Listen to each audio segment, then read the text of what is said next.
This is Jacqueline here with the Grow Program, and I have a very special guest with me. Miss Kimberly is um is on um is on the Grow Show today, and we're talking about interviews. Okay, so Miss Kimberly, Miss Yeah. Miss Kimberly, it's so good to have you on. Okay, so I'm so excited. I love you so much. Okay, we are talking about how to respond, how to have a successful job interview. And I think that when you're in an interview, you're really trying to sell yourself. So what you want to do is do just that. You want to be positive, upbeat, happy, because that's what they're looking for. They're looking for a lot of energy, and they can hear in your voice, especially when you do telephone interviews. They can hear that in your voice. So you always want to be positive, upbeat, and happy. Um, so Kimberly, would you like to do a mock interview with me? Boy, I love to hear my voice. I love to hear my voice when I talk on the phone. Yes. Yes, they can. Worked all week. Okay. Right. Okay. Okay. So, Be happy as much as I can. right. Okay. So, I'm on the phone with them. But I don't know. I just get nervous. because they don't know you. But what they're trying to find out is how you would be a good fit for their company. Um, oh yeah, and by the way, everyone, Happy New Year. We're going into this new year with with change and positive development, because we understand that with growth comes change, and with change comes growth. And that's something that we all have to do. We have changed and we have evolved from the time that we were born. We don't even look the same. We've changed all through the years. So as we change on the outside, we also have to change and adapt on the inside. So to job interviews, when someone asks you, "Tell me a little bit about yourself," have you got that question, Kimberly? Okay, what do you say? Well, I tell them.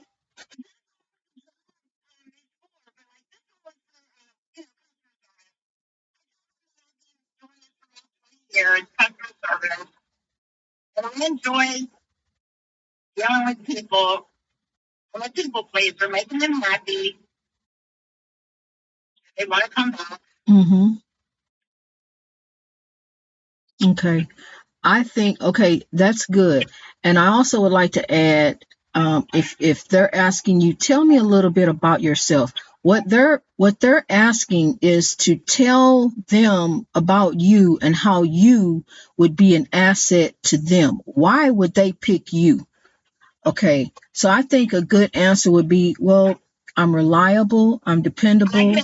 Yes. I'm reliable. I'm dependable. I'm a hard worker. I never call off.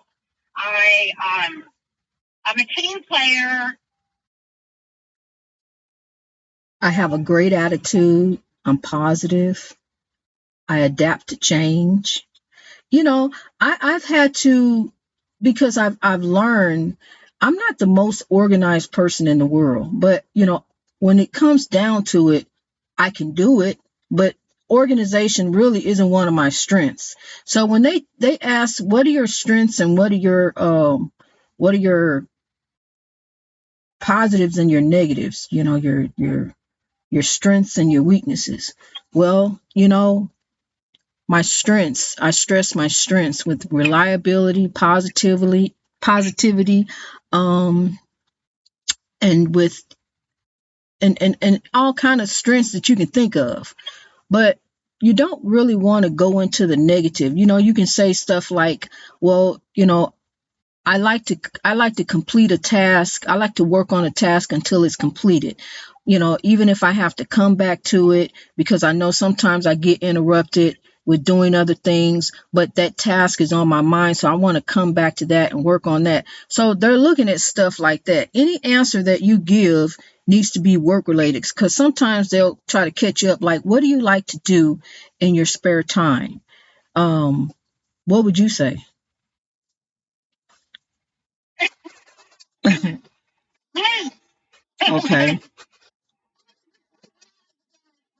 Hmm.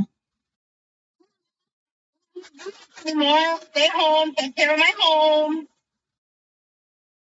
Okay.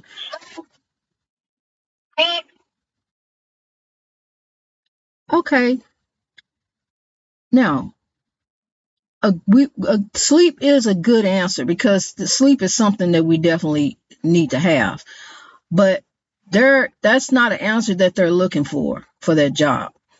No. No, it's not a lie. It really isn't a lie. Because, anyone, we all love sleep. All of us. So that's not the answer, and we require sleep. But that's not the answer they're looking for. They like, I enjoy my quiet time. I enjoy working around my house. I like baking. I like cooking. I like doing things that contribute to my happiness and well-being, and trying to remain as positive as possible and work on things that accentuate my positivity, so I can bring that into the world. I'm telling you, you really have to reach and think, and don't just fly off with what's on the top of your head, because sometimes we think without saying. I have done that before too, but now we have to really think about, what are they looking for? What are they really asking me? When we answer these questions, what we have to turn it around to, how would this answer benefit them? And be truthful about it. That's what they're looking for. Well, if I was going to interview, I would hire me. I'm a good worker. Yes. And so that's right there what you have to stress to them, because they don't know you.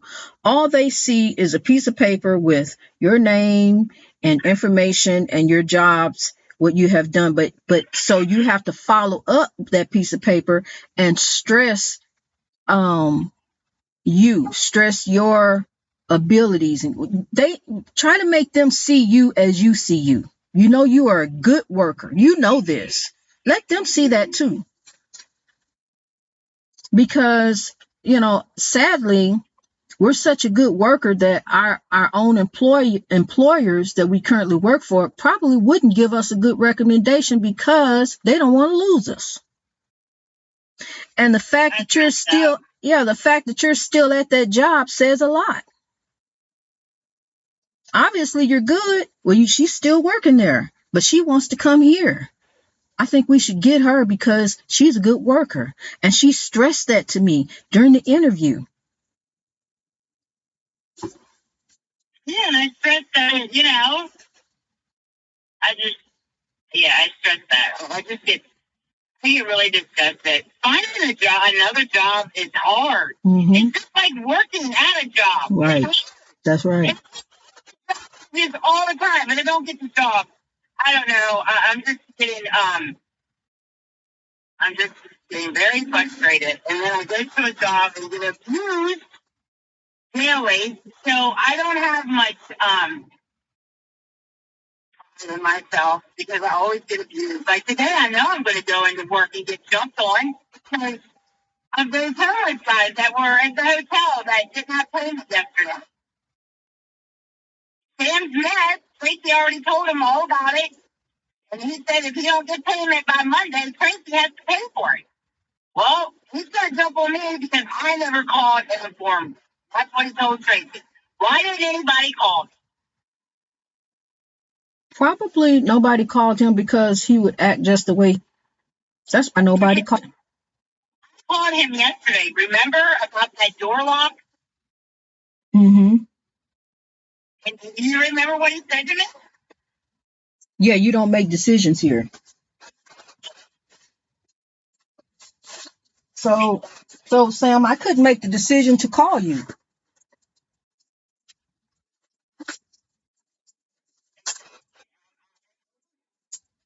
don't have much stuff anymore. Very, very been at this job for a long time. Because I'm trying to find another job to leave this job. And I don't know. I'm not on the Okay. more than that. You can do it for you. I can see why that's I'm trying to and upbeat y'all. And now I'm driving to work to be abused for 8 hours.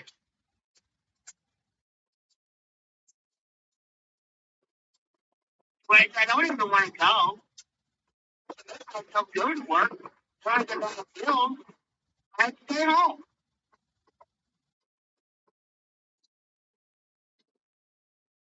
Yeah.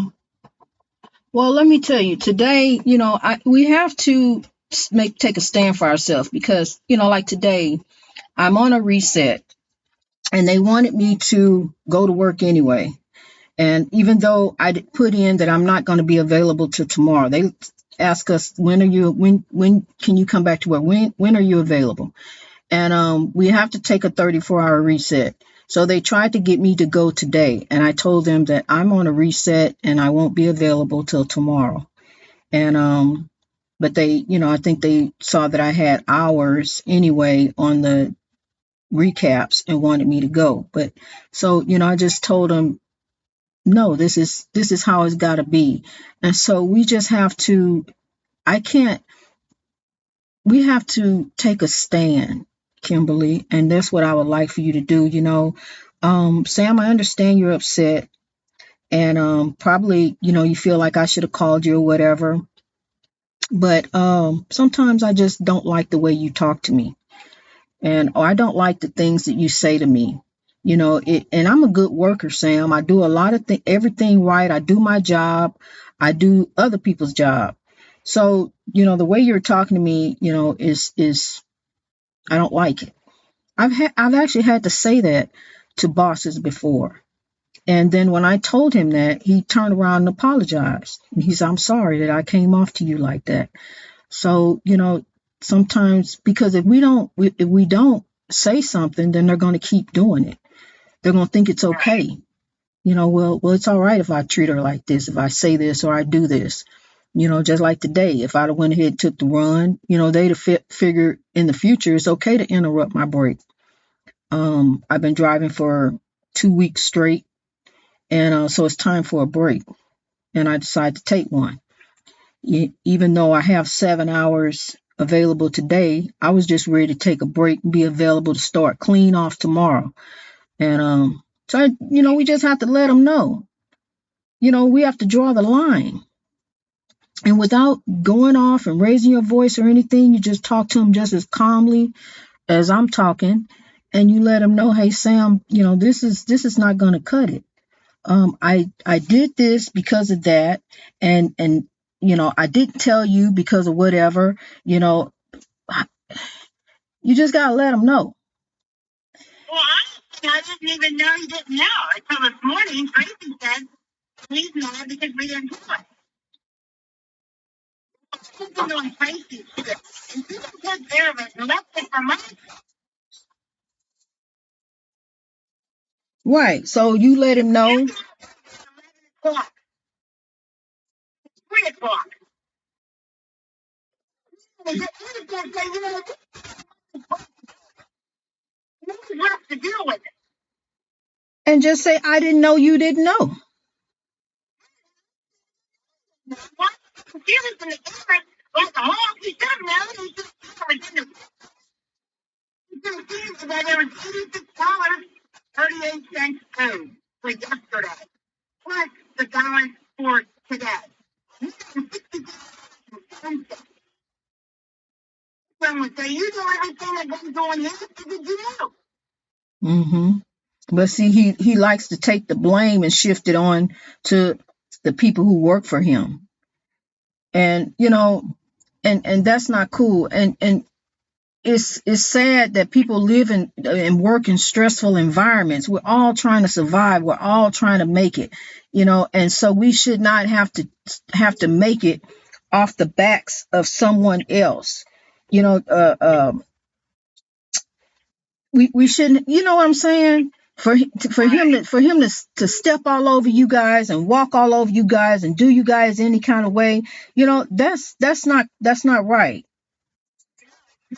For him, I mean, he told Tracy she has to pay for it Monday. If you don't get payment, she's responsible. He wouldn't tell me that. Paying for somebody else's room. But I wouldn't have done what you did either. You should have never seen his day without payment. That's all. You done it. I would have called his room and told him, I'm giving you to 1 o'clock to check out. Mm-hmm. When he keeps payment, you can check out. That's why he's making her pay. If you come for me today when I get in here, I'm telling you, I'm just to the end of the road where I'm just going to grab my stuff and walk out, get my car, and drive away. Right, because On the great day of my life. right, and you're such a good worker. We have good people that work every day that are not respected at their jobs, that are talked to any kind of way.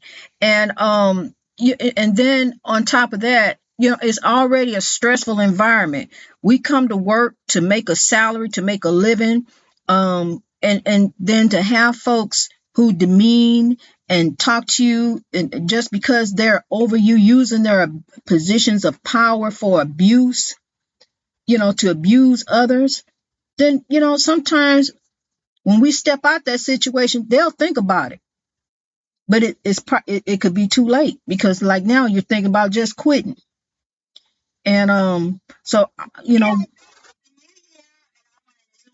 yes. I would have gone and done last year. I just don't know why I did the job and then deal with it every day of my life. Well, we're going to keep on working on it. We're going to keep working on it. We're going to do mock interviews. And I know that something is coming your way. I know something's coming your way. It's right around the corner. It's called a breakthrough. And for each one of us, endurance is the beginning and the pathway to our dreams. Is to just keep pressing on and don't give up and don't quit. You're going to get there, Kimberly. You're going to make it. And you don't have to put up with that abuse. That's the thing that causes people to just snap. Is how other people take their power and use it to abuse. And that's a cycle that we have to break. First, you're going to tell him, no, you're not going to talk to me like that. No, you're not going to treat me this way. You told me I don't make decisions. So, I didn't even know that you didn't know. He said you do make decisions. He'll have you do different things. And then he turn around when you make a suggestion, you don't make the decisions. And that's not right. Yes. Yes, you do. I drink a hotel like it's my own hotel. Well, what would I do if this was my hotel? And that's how I look at it. Mm-hmm. They don't see it that way. Mm-hmm. They don't do that. They all control. It's like you had an abusive marriage. Yes. Yeah. You hear the vehicles get off bed and wonder if they're going to come in and beat you up, or if they're going to be in a good mood, or if they're going to be in a bad mood. Yeah, it's an awful feeling. Mm-hmm.